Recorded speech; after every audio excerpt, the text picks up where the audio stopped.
So I had a request recently from a subscriber who said that they'd managed to break somehow their hazard light button and they wondered how to replace it.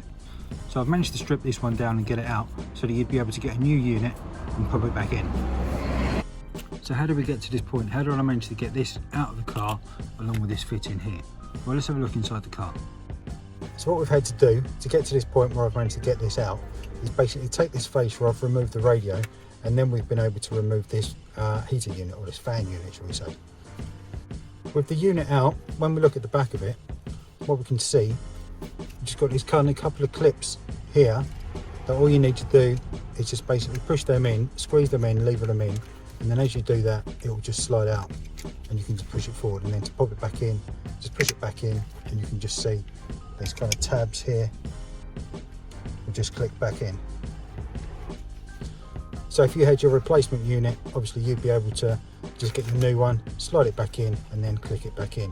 You can see the electrical plug now, and if we look over here, we can see the end. If I zoom in a little bit now, maybe, we can see exactly where it looks. So it only goes in one way. Again, you can see looking at the top of this, or looking at the back, you've kind of got this little barbed clip that we'd expect to see exactly on most other plugs as well. And obviously it only goes on one way then from the plug that we've got there. You can see kind of where it clips over. So that's just going to plug straight over the top of that.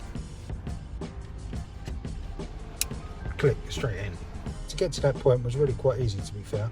All we did, just as we did in how to remove these panels video, was just got our pry tool in here, just remove this panel again off the front, so I'll just remove that now.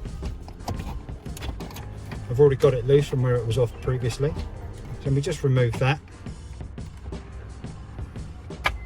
There we go, unclips from the fixings in the radio also.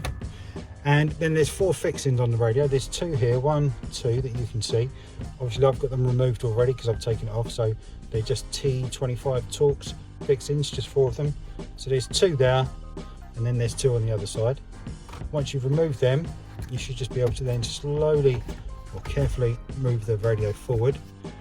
Just grab the cables, pull them forward slightly, and then you can just rest it down there, and it shouldn't really go anywhere. Once you've got it to that point, you'll find another couple of fixings here, again T25 screws. So then with those 2 T25 Torx screws removed, you'll find that it's nice and loose on the bottom, and it'll feel like it'll want to pull out. What you'll find is though, that it actually fits in underneath kind of this padded bit of dashboard as such. So what I've had to do, or you might have to do, just get a pry tool, just go in, or what I found worked, was just going in underneath the middle where there's more flex, just kind of getting on top of the unit, sliding it along to the left, and then kind of giving it a pull just on that, and then he says just kind of pulled away nicely. There we go, just out from underneath that padding. It's a little bit tricky, but it works pretty well. When you're trying to pull it out as well, try not to put too much pressure on these vents, because they can pop out from the sides, same on this side of here as well, and they can be a little bit of a pain to get back in.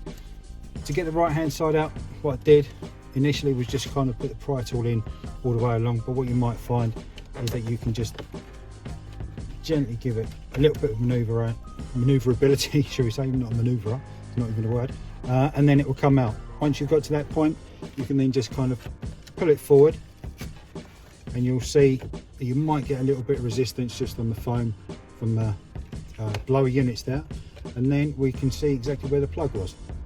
And then with the vents pulled forward, what you'll find is, obviously being able to see the plug, you should be able to just about see, hopefully, where the clip is, and it's just that clip there. If you can see kind of where I'm poking that in, you can just get a little lever behind there. I'm just using a real small Allen key, and then with that released, what you can do is just slowly pull the clip up, and the whole plug comes away just like that. Looking at the top of the vent unit and seeing exactly what it is that's holding it in, obviously we've got the metal clip there and there as well. Along the side you can see there's another, just a retaining clip there, and over on this side also. Underneath it, if we look underneath, obviously we've got our 2 fixings, which is what you'd expect to see, obviously where we remove them, and then that's pretty much it. So the rest of it is just where it sits in. What holds it in is largely where it kind of sits in, just underneath this lip, just about there. So then hopefully once you've got your new switch and you've got your unit and the old one's removed, you can just pop that back in there. That just clicks straight back in. You can then get your plug that straight back into where we removed it. There we go, and we can see the hazard lights are on. I'm just going to turn them off, give it another check, that's fine, and then you should just be able to offer that straight back in. Just check in, make sure you're in alignment, not too far left or right, and then it will just clip or slide underneath this top lip. There we go. Move them vents up, and now what we can just do is get these two T25s in. Once that unit's back in, obviously you can just get your radio. If you've pulled your cables out just to get you a bit of extra slack, just feed them back in around the corners. And obviously with the back of the radio, if you didn't see, you've got this kind of locating pin here, and just inside in the dashboard there, you'll be able to see, I'm not sure if you can see or not, there's just kind of a locating hole just in the back there, and obviously that needs to slide back into that as it goes back in. So we'll just lift it up, make sure that slack's gone back in, shall we say, slide it back in, feel for that locating hole, there we go, that's gone in, and now I can just get these 4 T25s back in.